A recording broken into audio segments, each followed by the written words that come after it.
ทางลงไปทำน้ำย้อยพี่น้องนี่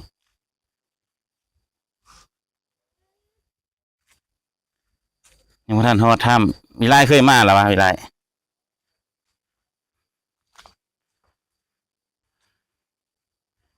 อันนี้เป็นถ้ำน้ำย้อยเด้อผมเป็นคนติดถ้ำเลยทางลงไปถ้ำเนาะจะเข้าไปทาง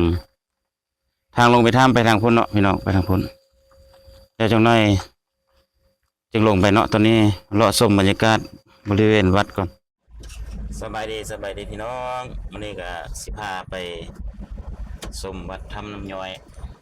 เนาะสิเข้าไปเบิ่งวัดถ้ำน้ำย้อยกันอยู่ไกลลาวบ่ได้ไปจ้าเทื่อในทางเข้าไปได้พี่น้องออกจากทางคอนกรีตไปลุกคลิกหน่อยหนึงไปชมกันเลยเดี๋ยวกำลังเดินทางเข้าไปเนาะ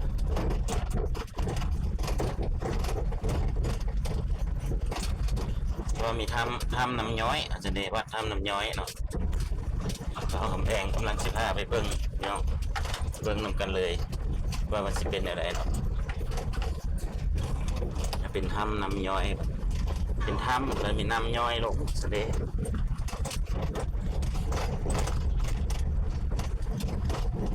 นี่เป็นทางเข้ามาเนาะ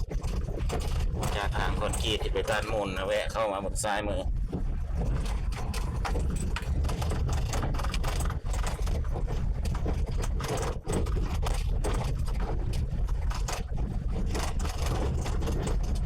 ทางก็เป็นทางอย่างมืดเลยเนาะอาจจะเป็นเจ็ดสั้นเมืองสีโคนมาทำน้ำย้อยนี่ก็ขึ้นกับบ้านจำปาเนาะเมืองสีโคตรกระบองนครหลวงเวียงจันทร์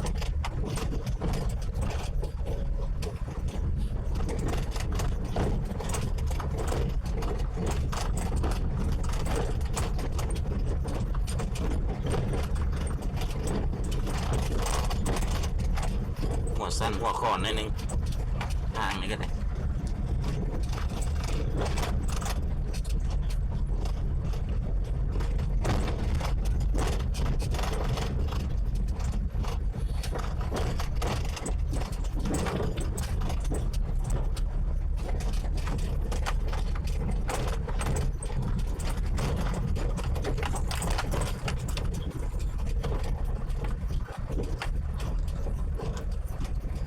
ตอนนี้วัดโค้งกบกได้นะนี่พี่น้อง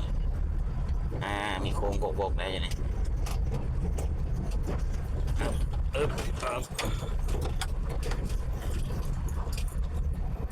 ในอนาคตอาจจะเฮ็ดทางผู้ย่างมาเพราะว่าเฮ็ดมาใกล้สิฮอดทาง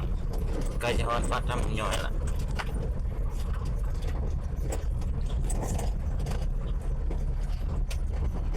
ทางเส้นนี้จะลาดออกไปซอดกับหนองเนี้ยวแล้วก็ซอดโยธาบ้านโนนสุขุมแล้วก็เป็นทางดินแดงเป็นไงพี่น้องทางลุกลังได้ฮอดเห็นกำแพงแล้วกำแพงวัดถ้ำน้ำย้อยแล้ว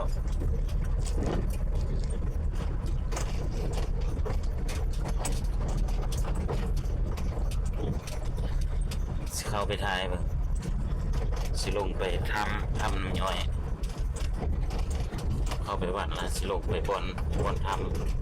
ำแล้วสิหูทางลงเพราะนี่จะได้ถาม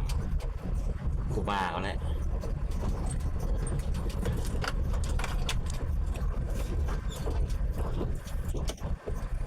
เดฮอดแล้ววัดถ้ำน้ำย้อย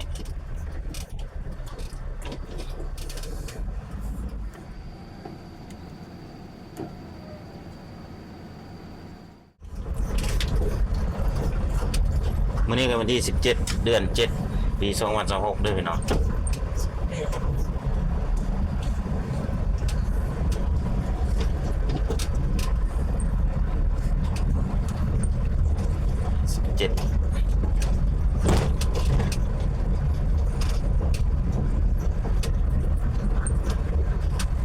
เข้ามาชมบรรยากาศอยู่ในวัดโอ้เป็นยังไง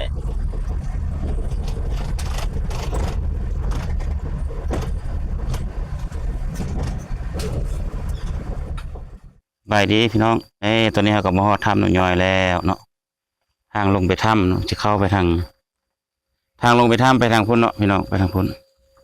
เดี๋ยวจังหน่อยจึงลงไปเนาะตอนนี้เลาะชมบรรยากาศบริเวณวัดก่อน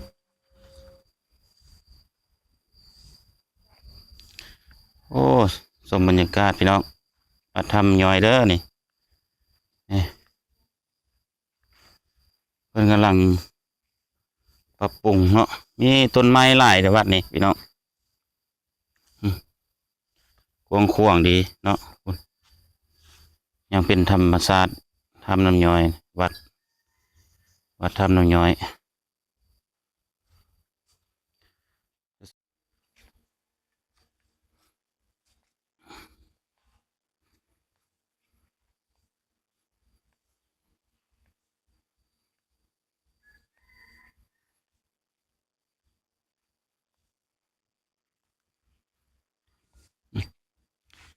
โทรนนางอะนะโทรณีตะกี้เห็นอาจารย์เพิ่นน่ะนะเลี้ยงปลาอยู่นี่พี่น้องเลี้ยงปลาดุกพันตัวบักใหญ่อยู่นี่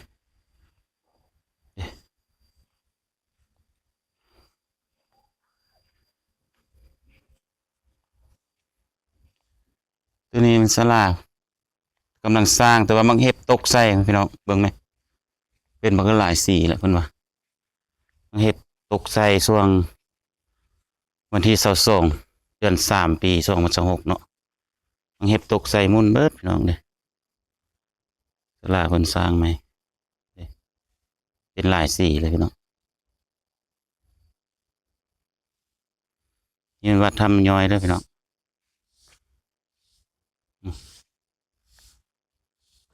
พญานาคยามเดือน4เดือน5เนาะอันน่ะ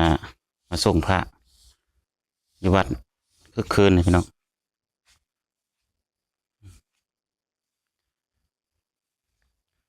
ย่างรอบๆเบิ่งก่อนเนาะพี่น้องเนาะจะได้สิลงไปหาถ้ำตัวนี้พาพี่น้องเฮามาชมรอบบรรยากาศอันน่ะแคมป์วัดนี่นะโอ้เพิ่นสร้างศาลาใหญ่เลย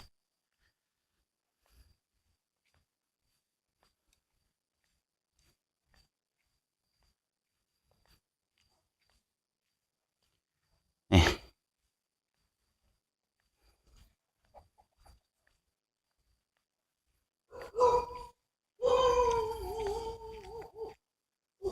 กวางอันนี้เป็นหอกองนี่เป็นหอกองเนาะ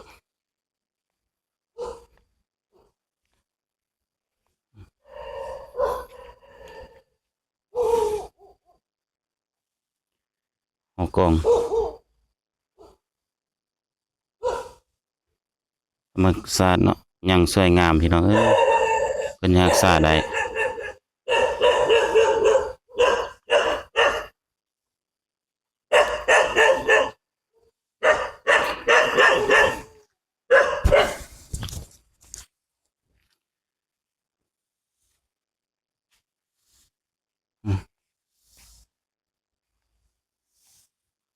พระเจ้า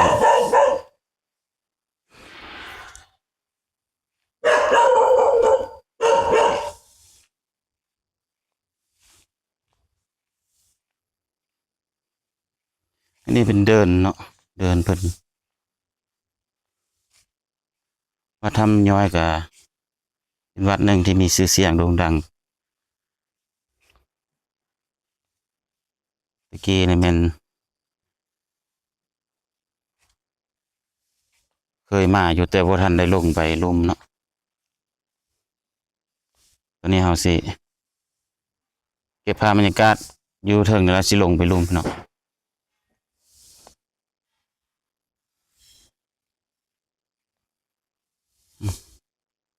สาธุสาธุสาธุเด้อสุขวิสัย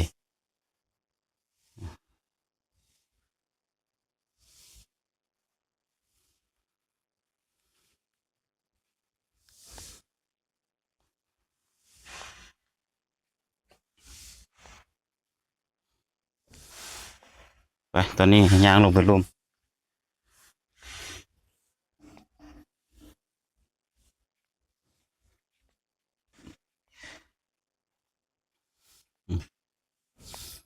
จานมันกำลังสูดรดน้ำรดเนาะ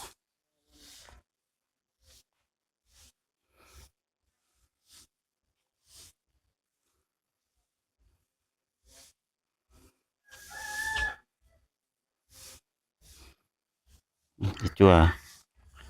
ปัดต้นใบไม้เนาะโอ้ต้นไม้หลายจั่วเวียกหลายเด้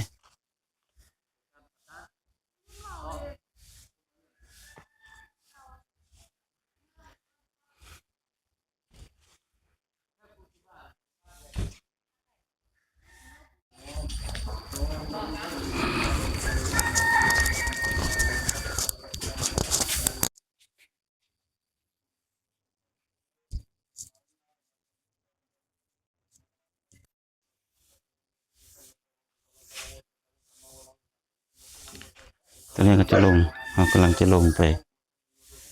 ทำน้ำย่อยเด้อตัวนี้ทางลงไปถ้ำพี่น้องไปเบิ่งนำกันเด้อทางไฮไลท์ของเราอยู่บนถ้ำเนี่ยเนาะอันนี้มาส้มทำน้ำย้อยเอาสิโอ้ต้นไม้อยู่วัดอาจารย์ยังหลายอยู่เพิ่นรักษาไว้เนาะห่มเย็นเด้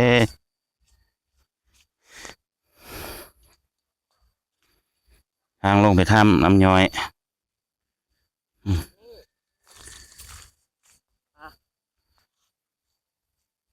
อุ้ย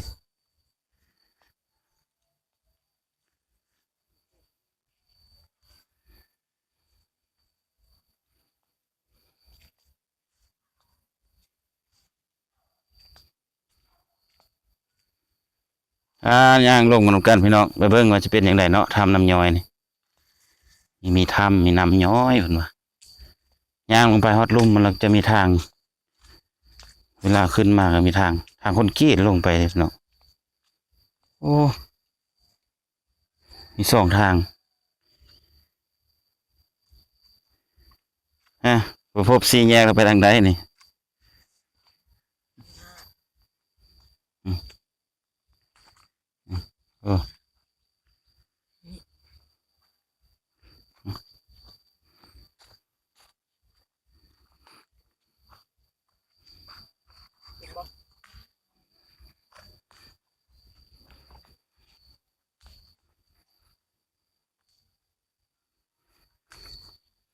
ทางคอนกรีตคักแน่แล้วนี่ลงไปนี่เป็นเหตุนะจะยังมีขี้ไข่เท่านะเนาะโอ้มีสร้างเลย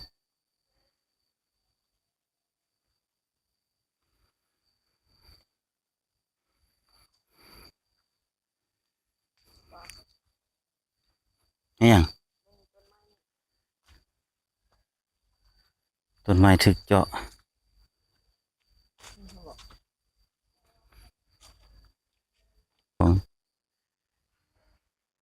อ๋อตัวนี้เป็นขัวได้นี่ขัว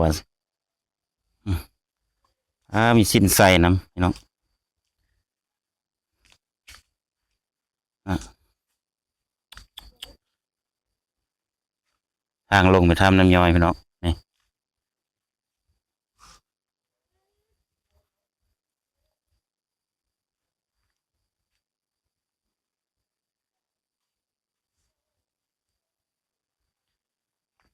ดูเด้อสมศึกษาเด้อ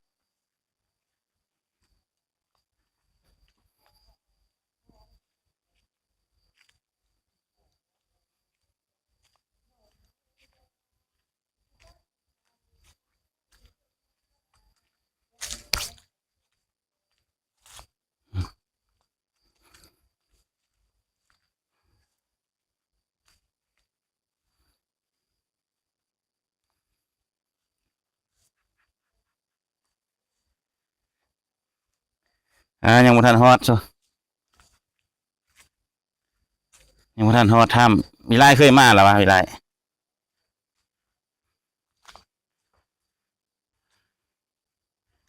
อันนี้เป็นถ้ำน้ำย้อยเด้อผมเป็นคนติดถ้ำเลยอืม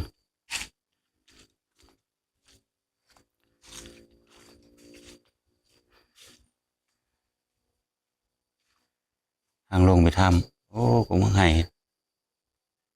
ต้นไห่ต้นโพต้นไห่ต้นไทรนี่โอ้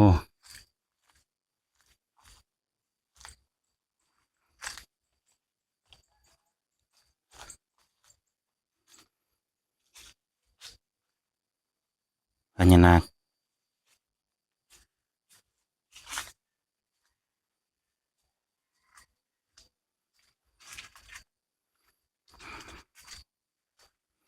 ลงมาเบิ่งถ้ำน้ำย้อยพี่น้อง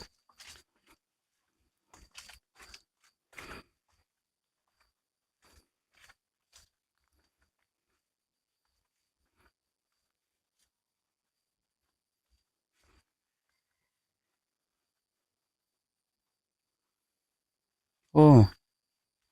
มาตอนนี้อันยุงหลายเนาะ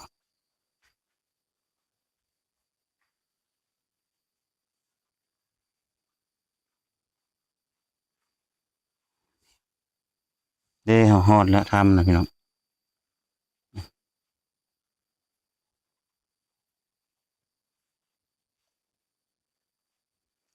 โอ้อยู่นี่ในถ้ำนี่นะพี่น้องถ้ำน้ำย้อยบนถ้ำอยู่นี่พี่น้องเรือฝนบดตกเนาะน้ำบ่ทัน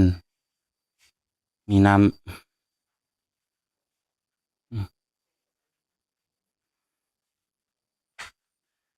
อย่าถ่ายคลิปเด้อเจ้าที่เจ้าทานผู้ปกปักรักษาอยู่นี่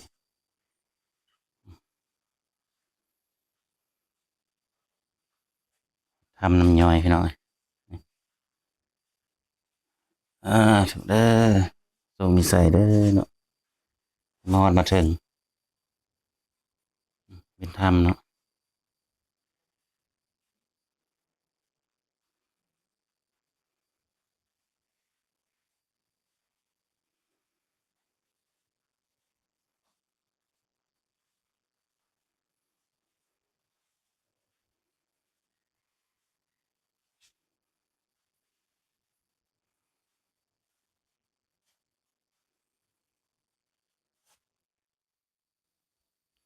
ไปตอนนี้เราก็จะขึ้นเมื่อถึงเนาะพี่น้องเนาะมอดทำน้ำย่อยละเดี๋ยวเราจะขึ้นเมื่อกลับเมื่อบ้านเขากันนี่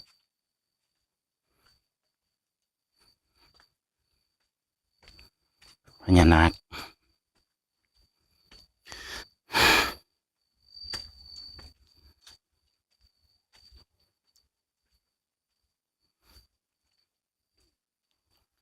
ทำน้ำย้อยวัดทำน้ำย้อยพี่น้องก็ได้ยังมาเบิ่งมาส้มกันมาบูชาก็มาได้เนาะอาจารย์เพิ่นก็ให้มาเบิ่งมาส้มอยู่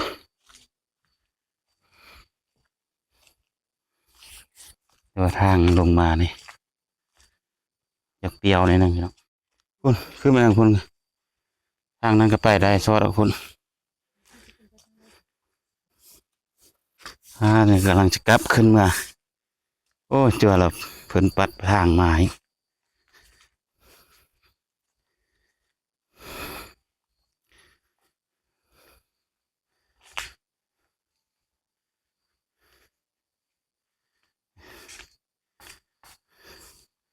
โอ้ยจอดปัดทางสะอาดเลย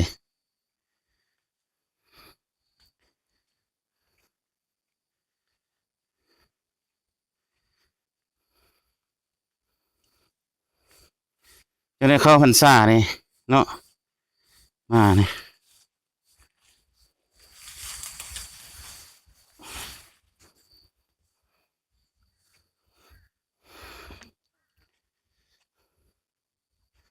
ต้นไม้ห่มเย็นอยู่เนาะ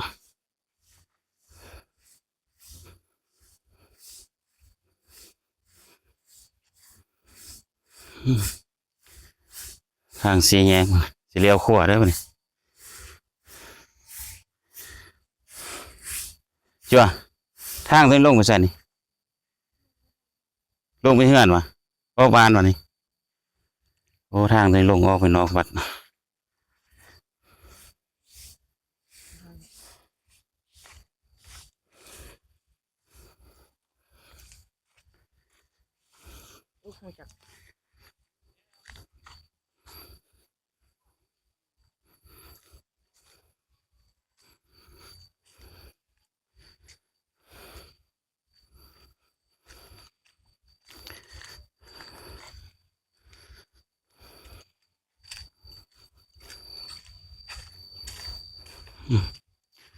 อันนี้เป็นนั่นศาลาบนครูบาอาจารย์เพิ่นนอนเนาะเป็นตูบเป็นตูบมันเห็บตกใส่ทึกเพ่เพิ่นนี่เพิ่นเฮ็ดไม้เลยนี่พี่น้อง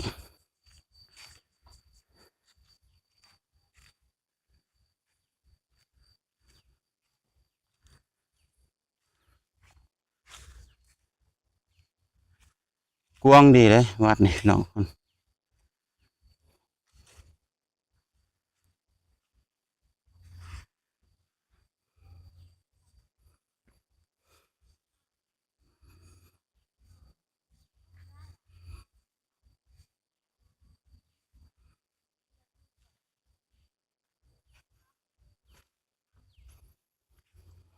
เอาพี่น้องมาฮอดนี่ก็คือว่าเฮาไปเลาะลงฮอดถ้ำน้ำย้อยเนาะอันนี้ก็เป็นวัดถ้ำน้ำย้อยตั้งอยู่บ้านเวียงคำเมืองสิโคตะบองเด้อพี่น้องผู้ใดอยากมาลิ้นมาส้มก็มาเบิ่งได้เนาะเพิ่นกำลังเพิ่นก็ปรับปรุงอยู่แหละเนาะแต่ช่วงนี้ถือมันเห็บตกปรับปรุงก็ยังบ่ทันแล้วพี่น้องกระเบื้องก็หลายสีอยู่เนาะวันนี้ก็ขอโจะไว้สำนี้เด้อพี่น้องเด้อขอบใจหลายผู้ใดเข้ามาแล้วฝากกดไลค์กดแชร์กดติดตามให้บ่าวคำแพงเด้อพี่น้องขอขอบใจหลายๆพี่น้องบ๊ายบาย